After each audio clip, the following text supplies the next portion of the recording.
Bonjour et bienvenue sur GPTV pour cette nouvelle vidéo, cette nouvelle capsule de moteur action, les mécaniques du jeu de rôle, où j'essaye de vous présenter en moins de 10 minutes les différentes mécaniques qui motorisent nos jeux de rôle préférés.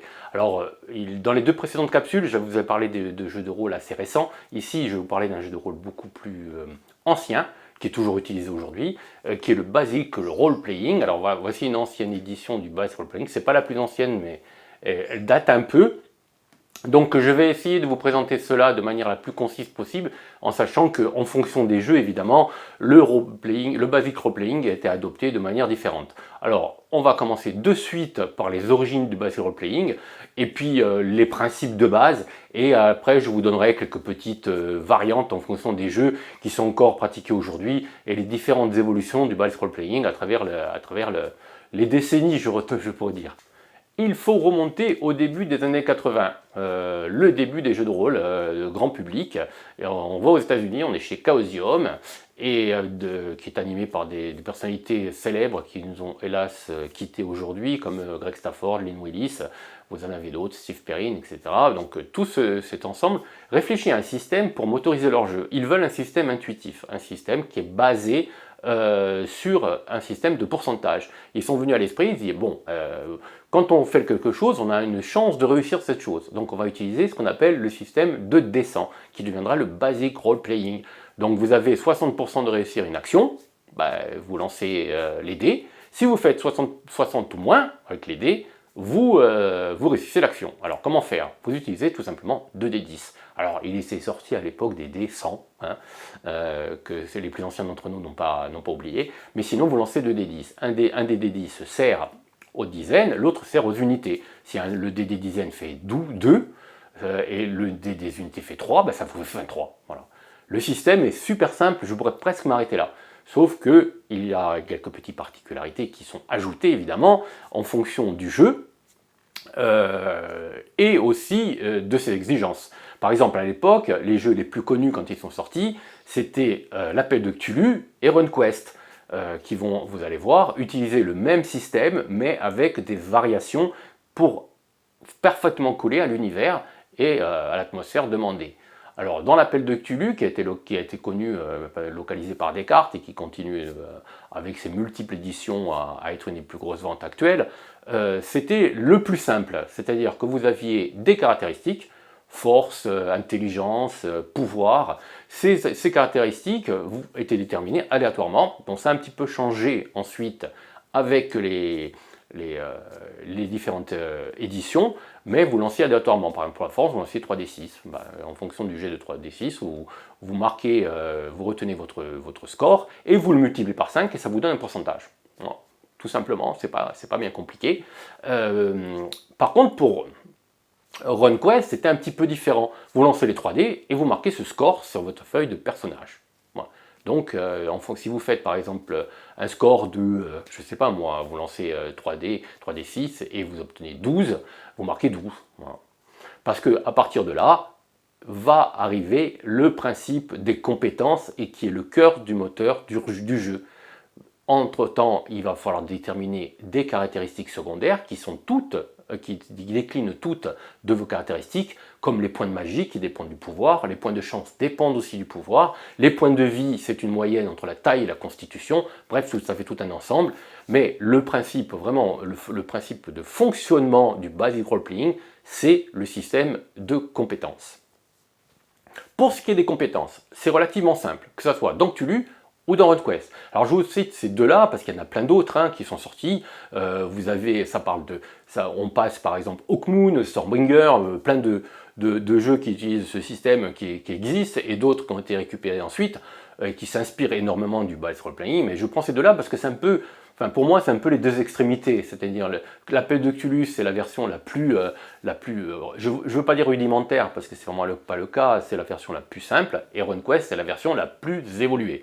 Donc dans la version la plus simple, celle de l'Appel de Cthulhu, vous avez des compétences qui sont listées. Évidemment, ce n'est pas les mêmes que celles de RunQuest, parce que là vous êtes dans un univers des années 30, pour la version la plus connue, vous êtes dans l'univers des années 30, donc c'est des compétences qui ont un lien évidemment avec ce siècle, conduite d'automobile par exemple. Alors que dans RunQuest, vous êtes plutôt équitation. Voilà. même si vous l'avez en appel de Cthulhu aussi. Hein. Bon. Mais c'est pas du tout la même façon de répartir les points. C'est-à-dire que évidemment, comme vous avez déjà des pourcentages dans vos caractéristiques dans l'appel de Cthulhu, je vous le rappelle, en bas, vous avez simplement votre éducation et vous la multipliez par un chiffre. Vous prenez votre éducation, qui est un chiffre que vous divisez par 5, et vous le multipliez par un chiffre qui est en lien avec le métier que vous avez choisi. Donc vous avez une liste de métiers, hein, c'est pas compliqué en fait, hein, ça a l'air comme ça, hein, mais ça l'est pas. Vous avez une liste de métiers et en fonction du métier que vous choisissez, vous avez votre score d'éducation, vous le multipliez par un certain chiffre qui vous est donné et vous avez plein de points. Et ces points, vous les répartissez dans les compétences. C'est super simple en fait. Voilà. Donc vous avez aussi ce qu'on appelle des pourcentages de base, c'est-à-dire que cette compétence-là, mais ça dans RunQuest c'est pareil, entre parenthèses, il peut avoir une compétence de base, c'est-à-dire qu'à la base vous ne pouvez pas avoir 0. C'est évident, certains trucs de la vie courante, vous le savez faire même si vous ne maîtrisez pas la compétence. Après cela, vous avez un système qui vous permet de répartir des points aléatoirement, qui est assez générique, et vous pouvez les mettre de partout, pas forcément dans votre profil de métier.